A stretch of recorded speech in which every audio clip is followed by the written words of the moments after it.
Dear students, I am Dr. Kumar, Assistant Professor of Zoology, Government First Aid College, Shillong. The topic of today's lecture is the host-vector relationship. This comes under paper 4, that is insect vectors and diseases. Host-vector relationship. Let us know the first is the host. What is host? The host is the living being, any living being for that matter. Okay, so that the bacteria, virus, or any protozoans or any other disease causing microorganisms usually normally resides present inside. Okay, so host is any living organism. Okay, inside this living organism, the disease causing agents are usually present. Okay, such organism is called as the host organism. Some bird species, example, some bird species are normal hosts of arboviruses. Arboviruses are a set of viruses or the group of viruses which are usually transmitted by the mosquitoes and also the ticks and mice, and they cause the different kinds of diseases including the yellow fever, dengue, etc. Okay, so one such example is the bird arbovirus, such as the West Nile virus. So this West Nile virus usually causes the infection. The several species of birds in North America, they have experienced the West Nile infection caused by West Nile virus, although they are considered as the natural host. The term host and the vector refers to the route of transmission. The route of transmission. Some infectious diseases to the humans and the animals. So in this way, how the host and vector relationship is operated in the nature. So we usually need to understand what is the relationship that is present between the host and the vector in order to cause the disease or the infection is being caused from animal to the human beings. They are the set of the zoonotic diseases usually caused by the vectors. Typically, the microorganism does little or no harm to the host, which is important if the disease causing organism is to successfully persist in the host over a long period of time. This is very important. Okay, we need to understand the reservoir organism. In the last class we have understand that the reservoir organism. The reservoir organisms are those organisms, they are usually carriers. They carry the microorganisms or the disease causing, dangerous disease causing pathogens which are usually present inside the body of the host. Okay, and they do not harm the host for a longer period of time. They do not cause diseases. Okay, even though they cause disease due to the innate immunity, so the disease will not occur in the body of the host.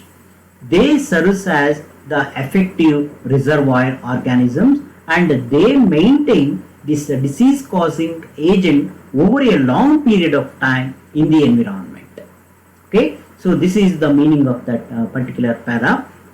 That typically the microorganism, so they does little harm or sometimes there is no harm is caused to the host organism, which is very important if the disease causing organism is to be successfully present for a longer period of time in the body of the host.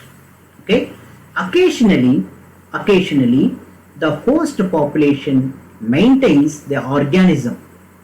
The host population maintains the organism, that is the disease causing agent, even though some members suffer from the infection caused by it. I told you in the wildlife, in the last class, the wildlife acts as a reservoir. They are having the disease causing agent, okay, and they maintain the disease causing agent over a long period of time, okay. Sometimes they cause disease in the native environment in the same species, or sometimes they cause disease in the different species also. Several species of birds in North America, they have experienced the West Nile infection, that is the transmission of West Nile virus, although they are considered as a natural host. A reservoir host. A reservoir host is simply a reservoir, refers to a living organism that includes the human beings, animals, insect or the plants, or non-living organism. The host may be living organism or the non-living organism. Living organisms, the human beings, animals, insects or plants, etc. Non-living organisms involve the soil, water, etc. So where the disease causing organism can normally live and multiply. The host, a host in which the parasite resides to sexual maturity, is called as the primary host. The primary host is the organism or the living organism. In the body of this living organism, the disease causing agent or the pathogen undergoes some sort of development. Some stage of development in their life cycle occurs in the body of the host. Such a host is called as primary host, a primary host.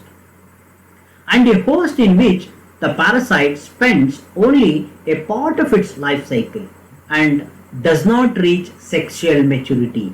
Does not seek sexual maturity is what is called as intermediate host. Intermediate host is again the another living organism where the disease causing agent undergoes some part, it spends some part of its life cycle in another host, okay. So such host is referred as the intermediate host. Certain species of snails,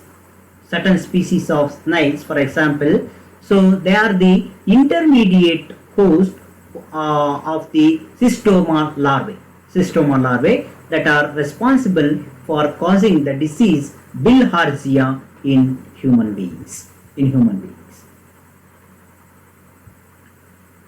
Next comes to the vector. The vector, as all of you know that in the previous classes I told you, the vector is an organism that can able to transmit the disease causing agent from one person to the another person without having the disease, right? Vector is an organism that helps the transmission of infection from one host to the another host. For example, the mosquito serves as a vector to the infect human with the West Nile virus. West Nile virus, it is present in the birds. From birds, the virus is infected to the human beings, what is called as zoonotic diseases. The mosquito acquires the virus. By biting the birds. Usually the West Nile virus is present in the birds. Okay, mosquito acquires this virus by biting the birds. Okay, when it takes the blood meal in the birds. If the same mosquito subsequently feeds on the human beings, it transmits the West Nile virus into the body of the human beings and causes the West Nile disease in human beings also. The transmission. The host vector in the host vector relationship is in such a way that the vector is an organism. It no doubt it transmits the disease causing agent to the body of the another host. So in this way, the host vector relationship is very important in order to transmit the dangerous disease causing agent from one person to the another person. The host vector route of transmission is responsible for a number of diseases, including the several types of encephalitis, that that causes sickness in the human beings, horses, etc. So that involves the Western equine encephalitis, Eastern equine encephalitis, and also St. Louis encephalitis. Okay. So in the same way, malaria. Malaria is usually caused by the number of protozoans of the genus Plasmodium. Okay, there are two different species which causes serious malarial infection, that is Plasmodium falciparum and Plasmodium vivax. So in this way, the host vector-borne diseases or the host vector relationship usually that causes the vector-borne diseases. The vector for the transmission of the malaria parasite is also the mosquito. Typically, the host is the another human being whose blood harbors, whose blood provides space for the protozoan. As the encephalitis, the mosquito requires the microorganism when it feeds on the infected host and transfer the microorganism, that is the disease causing agent, to a susceptible human being host and seeks the another blood meal, and ultimately it causes the infection when it bites through the another healthy human being.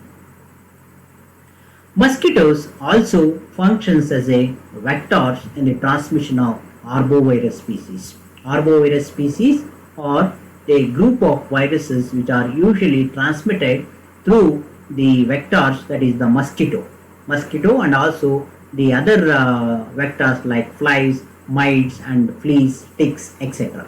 Okay, so this arbovirus species that causes yellow fever, dengue fever in human beings, and other examples of the potential diseases usually caused by the transmission of arboviruses in the human beings includes the flies, the mites, the fleas, and also the ticks, etc.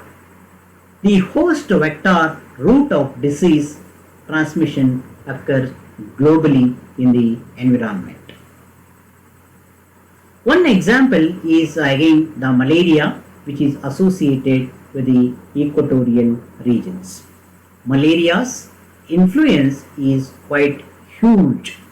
Okay, the World Health Organization, that is the WHO, estimates that about 350 to 500 million cases of malaria and up to 3 million deaths occur in every year.